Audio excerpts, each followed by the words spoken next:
उस कर्म का तरीका बताओ जिससे कर्म करो और बंधन भी ना हो। इसका बड़ा ही सहज तरीका है। तुम कर्म फल में आसक्ति मत रखो। ये कैसे हो सकता है? फल प्राप्ति की इच्छा तो हर कोई करता है। परंतु क्या इच्छा करने से मनुष्य को फल की प्राप्ति होती है? नहीं अर्जुन, क्योंकि फल तो प्रारब्ध के हाथ में है। और जो भी मनुष्य फल प्राप्ति की इच्छा करता है, उसका मन फल के बारे में सोचकर अपने कर्म और कर्तव्य से विचलित हो जाता है और उसे वो फल प्राप्त नहीं होता जिसकी उसने इच्छा की थी। पार्थ, मनुष्य केवल कर्म कर सकता है, फल कदापि मनुष्य के अधीन नहीं है। केशव, यदि फल की प्राप्ति मनुष्य या उसके कर्म के अधीन नहीं है तो कर्म ही क्यों करे? हे केशव, तुम्हारे कहे अनुसार यदि फल प्रारब्ध ने अपनी मर्जी से देना है तो फिर प्राणी को कर्म करने की आवश्यकता ही क्या है? कर्म करने की आवश्यकता क्या है, ये जानने से पहले ये तो जान लो कि प्रारब्ध क्या है, प्रारब्ध कैसे बनती है। हे केशव, प्रारब्ध क्या है उसे जानने में क्या मुश्किल है? ये तो सीधी सी बात है कि जो भगवान की इच्छा है वही मनुष्य का प्रारब्ध होती है। नहीं अर्जुन, नहीं, ये धारणा सत्य नहीं है। क्यों सत्य नहीं है?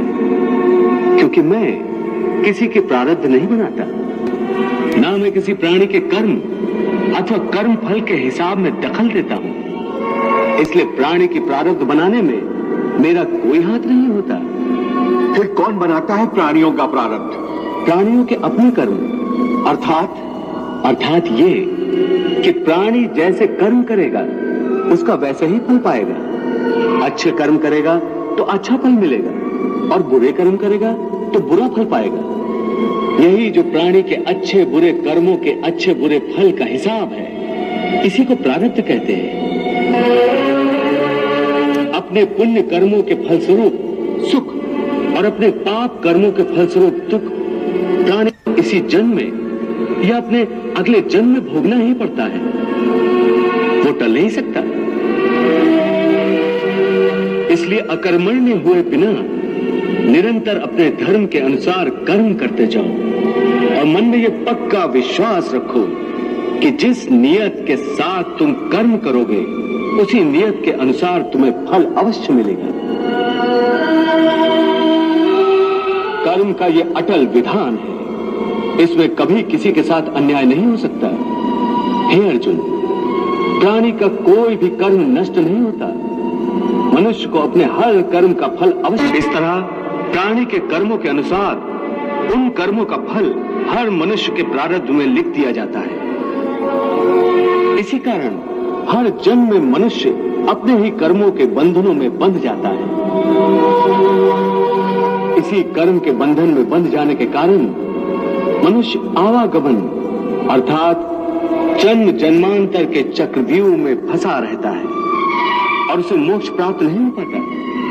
कर्म के बंधन से आवागमन, ये जन्म जन्मांतर का क्या संबंध है?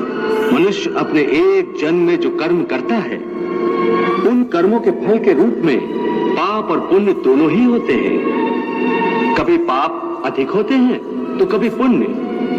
दोनों का दुख सुख भोगते हुए मनुष्य अपने नए जीवन में जो कर्म करता है उनका हिसाब पाप पुण्य के खाते में नए सिरे से लिख दिया जाता है।